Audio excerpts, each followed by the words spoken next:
ಎಲ್ಲರಿಗೂ ನಮಸ್ಕಾರ.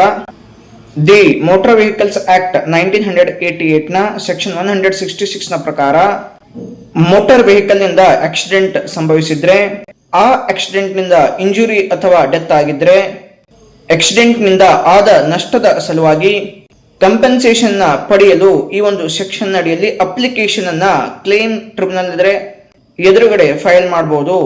ಈ ಅಪ್ಲಿಕೇಶನ್ ಅನ್ನ ಇಂಜುರಿಗೆ ಒಳಗಾದಂತಹ ವ್ಯಕ್ತಿ, ಪ್ರಾಪರ್ಟಿ ಹಾಳಾಗಿದ್ರೆ ಓನರ್ ಆಫ್ ದ ಪ್ರಾಪರ್ಟಿ, ವ್ಯಕ್ತಿಯ ಡೆತ್ ಆಗಿದ್ರೆ ಆತನ ಲೀಗಲ್ ರಿಪ್ರೆಸೆಂಟೇಟಿವ್ಸ್ ಅಥವಾ ಯಾವುದೇ ಆಥರೈಸ್ಡ್ ಏಜೆಂಟ್ ಸೆಕ್ಷನ್ 166 ನ ಅಡಿಯಲ್ಲಿ ಕಂಪೆನ್ಸೇಷನ್ ಗಾಗಿ ಅಪ್ಲಿಕೇಶನ್ ಅನ್ನ ಫೈಲ್ ಮಾಡಬಹುದು. ಈ ಅಪ್ಲಿಕೇಶನ್ ಅನ್ನ ಆಕ್ಸಿಡೆಂಟ್ ಆದ 6 ಮಂತ್ಸ್ ನ ಒಳಗಡೆ ಫೈಲ್ ಮಾಡಬೇಕು. ಒಂದು ವೇಳೆ ನೀವು ಸೆಕ್ಷನ್ 164 ನ ಅಡಿಯಲ್ಲಿ ಕಂಪೆನ್ಸೇಷನ್ ಪಡ್ಕೊಂಡಿದ್ರೆ, ಈ ಸೆಕ್ಷನ್ 166 ನ ಅಡಿಯಲ್ಲಿ ನೀವು ಅಪ್ಲಿಕೇಶನ್ ಅನ್ನ ಫೈಲ್ ಮಾಡೋದಕ್ಕೆ ಬರೋದಿಲ್ಲ.